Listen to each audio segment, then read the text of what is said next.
안녕하십니까. 우아야, 이번 주에 나눌 내용은 하나님께서 어린 사무엘을 부르시는 내용인데요.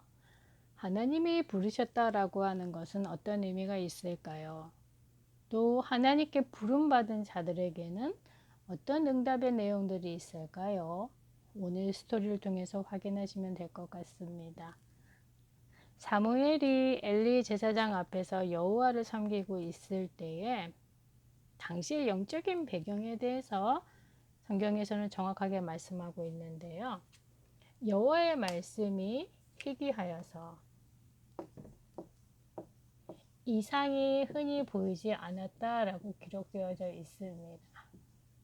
쉽게 말씀드리면 하나님이 말씀으로 역사하지 아니하시고 사람들이 무엇을 하고 있는지 가만히 지켜보고만 계셨죠.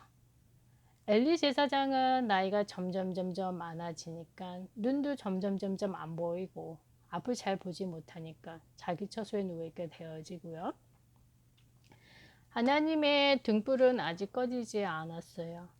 그러니까 레위기서에 보면 제사장들이 하는 일 가운데 저녁부터 아침까지 그러니까 하나님의 등불을 정리해야 돼요. 하지만 엘리는 자기 처소에 누워 있었지요. 사무엘은 어디 있었을까요? 하나님의 언약궤가 있는 성소에 있게 되어집니다. 그러면 하나님의 등불을 정리하는 일은 누가 했을까요? 우리가 쉽게 생각해 볼 수 있지요. 자, 이때 여호와께서 사무엘을 부르시는데요. 사무엘아 부르십니다.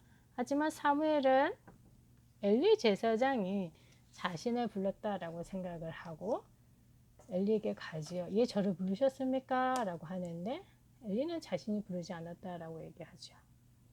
다시 자기 자리로 돌아온 사무엘.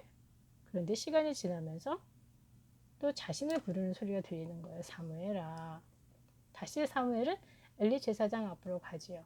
하지만 엘리 제사장은 또 자신이 부르지 않았다라고 얘기를 합니다. 자, 이때까지 사무엘은 아직 여호와를 알지 못했어요. 그러니까 간접적으로 여호와 하나님이 누구이신지는 알고 있지만 직접적으로 하나님이 말씀으로 사무엘에게 나타나지는 않으셨지요.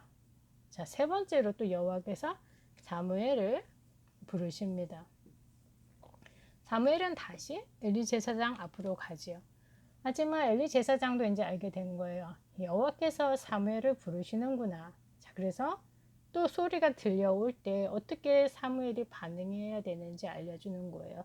그가 부르시면 여호와의 종이 여기 있습니다. 말씀하옵소서 제가 듣겠습니다. 라고 대답하라고 하지요. 자, 그리고 사무엘은 자기 자리로 돌아옵니다. 자, 네 번째로 여호와께서 사무엘을 부르시는데요. 사무엘상 3장 10절에 보면 아주 중요한 표현이 있는데요. 여호와께서 임하셔서 그리고 서서 사무엘을 부르십니다. 그랬더니 사무엘은 엘리 제사장이 알려준 대로 여호와의 종이 여기 있습니다. 말씀하옵소서 제가 듣겠습니다. 라고 얘기를 하게 되고 여호와께서는 엘리 제사장 가문에 대해서 사무엘에게 알려주시는데요. 엘리 제사장의 가문은 곧 망할 것이고 다시 일어설 수 없을 거다 얘기하시죠. 왜냐하면 엘리 제사장의 두 아들들은 스스로 자청해서 악한 일을 한 거죠. 우리가 이전에 어떤 일들을 했는지 나눴었잖아요. 자, 그리고 엘리 제사장은 그걸 막지 못했죠. 지켜보고만 있었던 거예요. 자, 그래서 하나님께서 엘리 제사장의 두 아들들 그들의 생을 또한 마감할 것과 또 엘리 또한 정리할 것을 말씀하시죠. 슬픈 일이죠. 자, 그리고 시간이 지나고 그 다음날 엘리가 사무엘에게 얘기를 합니다. 여호와께서 또한 부르셨는지 그러면 그분이 뭐라 말씀하셨는지 자신에게 다 얘기를 하라라고 얘기하지요. 자, 그래서 사무엘은 하나님께서 엘리 제사장 가문에 대해서 얘기하신 것 말하기 참 어려웠을 텐데요. 엘리에게 다 얘기를 합니다.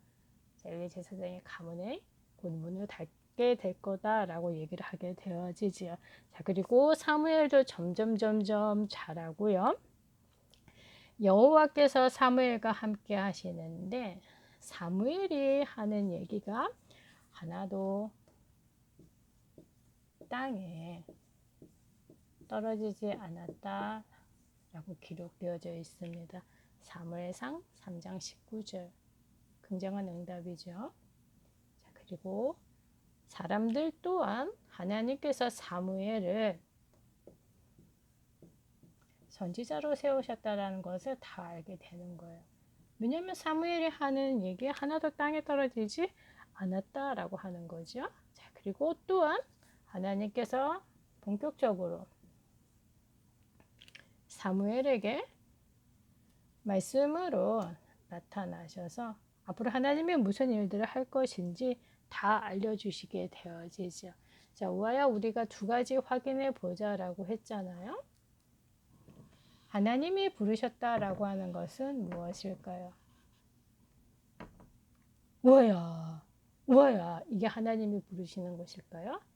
자, 답은 너무나 간단합니다. 하나님이 말씀으로 우리 안에 오셨지요. 바로 말씀이 육신이 되어 오셨는데 그분의 이름이 예수님. 그분이 우리가 함께 하시기 위해서 예수님이 그리스도의 일을 하셨지요. 우리가 얻은 최고의 축복의 내용입니다. 자, 그래서 하나님이 사무엘을 부르실 때 하나님이 오셔서 하나님이 서서 사무엘을 부르셨다라고 말씀하시죠.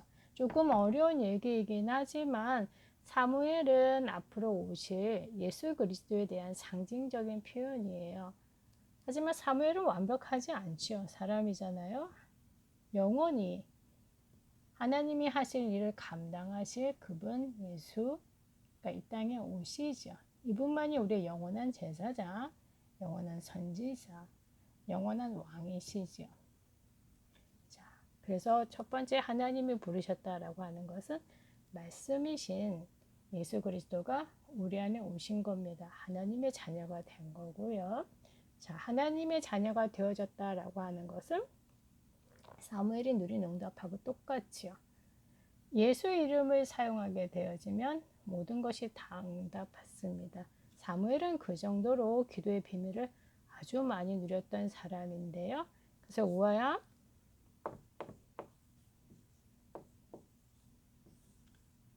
하나님께 부름받은 최고의 전도자 렘넌트입니다. 왜냐하면 예수 그리스도가 우아 안에 계시기 때문이죠. 그리고 이제는 그 비밀을 사용해서 예수 이름의 비밀, 곧 기도로 모든 것을 움직일 수 있지요. 하나님의 우리에게 주신 최고의 축복이고요. 한 주간에도 이 축복 많이 누리시기 바랍니다. 다음 주에 만나겠습니다.